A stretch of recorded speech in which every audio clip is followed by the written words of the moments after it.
Salut à tous. Alors aujourd'hui je vous propose la vidéo du pen job, d'un pen job d'ailleurs, sur un AK bêta, donc un pen job que j'ai réalisé avec des pochoirs en papier réalisés moi-même d'après un modèle trouvé sur internet. Euh, donc ce pen job, je vais le faire en trois couleurs d'après le modèle que vous voyez là sur mon carton. En blanc pour la base, en gris métal pour les gros motifs et en noir pour les petits motifs, enfin les motifs plus fins, toutes trois des peintures mates. Donc je vais vous décrire un peu étape par étape ce que je vais faire sur cet AK pour réaliser ce pen job. Première étape, ça va être de démonter et protéger les parties que je ne veux pas peindre.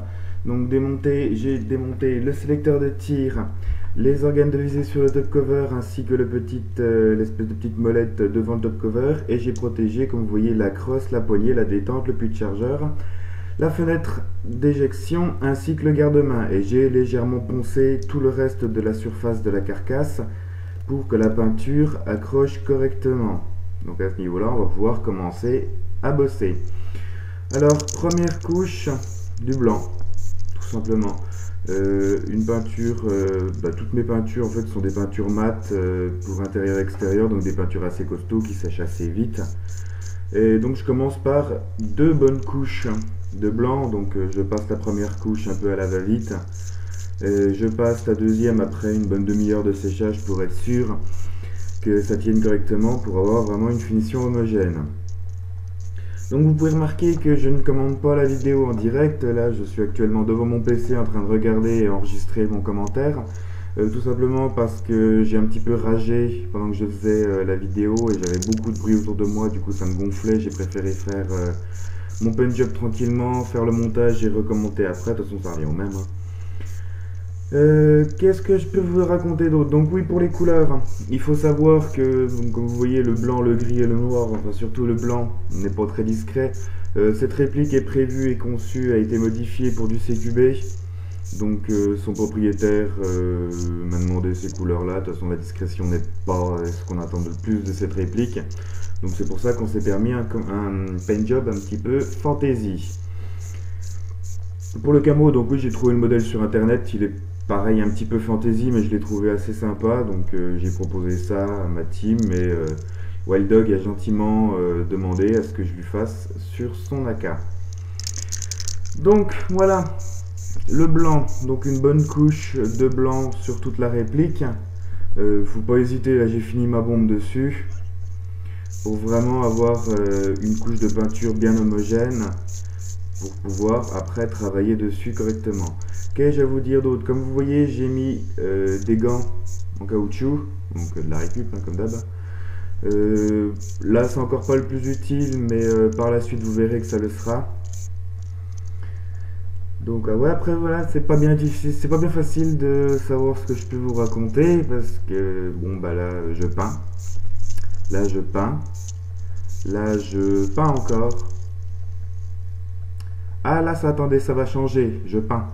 Enfin, voilà, j'ai fait le montage un peu bizarrement, certaines parties auraient dû être écourtées par rapport à d'autres, mais bon, ça me permet de pouvoir discuter un petit peu avec vous en passant. De toute façon, là, je devrais bientôt arriver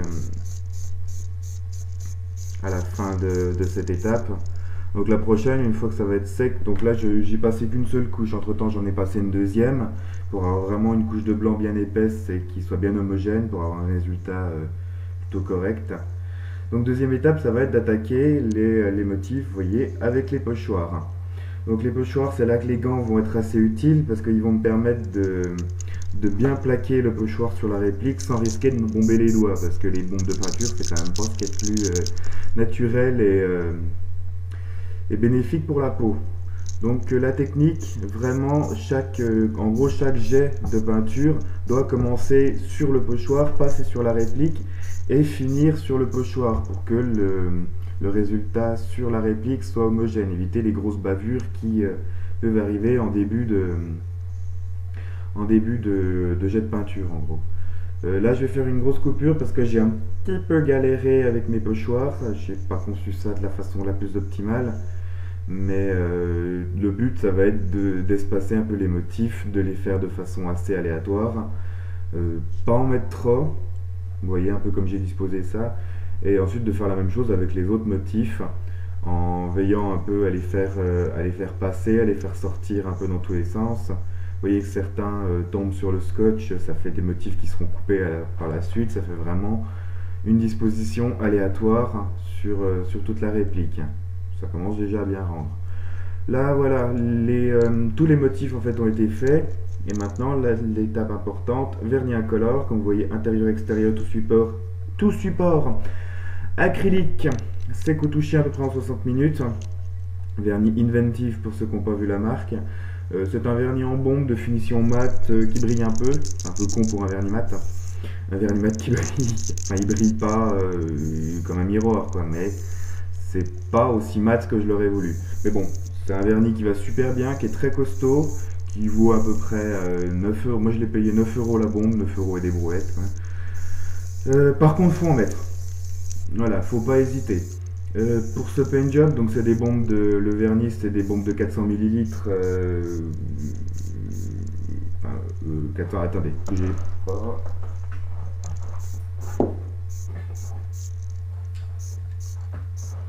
Oui, c'est ça.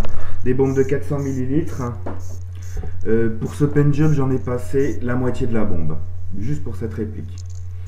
J'en ai fait une première couche, j'ai laissé sécher pendant à peu près 20 minutes. En plus, j'étais au soleil, il faisait assez chaud, donc ça a séché assez vite, c'est à peu près 25 degrés. J'en ai passé une deuxième couche que j'ai de même laissé sécher à peu près 20 minutes. Et j'en ai passé une troisième que là j'ai laissé sécher bien 2 heures pour être sûr de pouvoir la transporter, la remonter tranquillement sans abîmer tout ça. Donc ouais, vraiment pas hésiter à en passer une bonne couche. Là aussi vous voyez que les gants sont assez utiles, ça m'évite de me bomber les mains. Pareil, j'ai pas envie de me vernir les mains. Je vous certifie qu'à la fin de la journée mes gants ils tenaient debout tout seuls tellement il y avait de peinture et de vernis dessus. Après, qu'est-ce que je peux vous conseiller d'autre? Vous entraîner un petit peu avant. Vous voyez que moi, mon carton, il y a déjà des motifs qui sont faits dessus. Je me suis entraîné un petit peu sur différents trucs avant de le faire sur la réplique, de plus qu'elle n'est pas à moi. Donc voilà. On passe le vernis sans vraiment hésiter, on en met des bonnes couches. Et voilà le produit fini. Donc moi, je trouve que pour un premier paint job, ça rend assez bien. C'est un camouflage un petit peu fantaisiste. Voilà, avec la lumière et la qualité de la caméra, le gris se voit pas forcément. Voilà, là un petit peu mieux. Mais voilà, moi je trouve que ça rend plutôt bien. N'hésitez pas à me dire ce que vous en pensez dans les commentaires. Entre temps, quelques petites finitions ont été faites. Après avoir remonté tout ça, j'ai effacé un peu 2-3 marques sur le garde-main, sur la crosse, 2-3 peintures, un petit peu de peinture qui avait coulé. Donc voilà. Si ça vous a plu, n'hésitez pas à me le faire savoir dans les commentaires, n'hésitez pas à me poser des questions si vous en avez, n'hésitez pas à mettre un j'aime, à vous abonner à ma chaîne si ce n'est pas déjà fait. D'ici là, je vous dis salut, airsoftez bien et à la prochaine.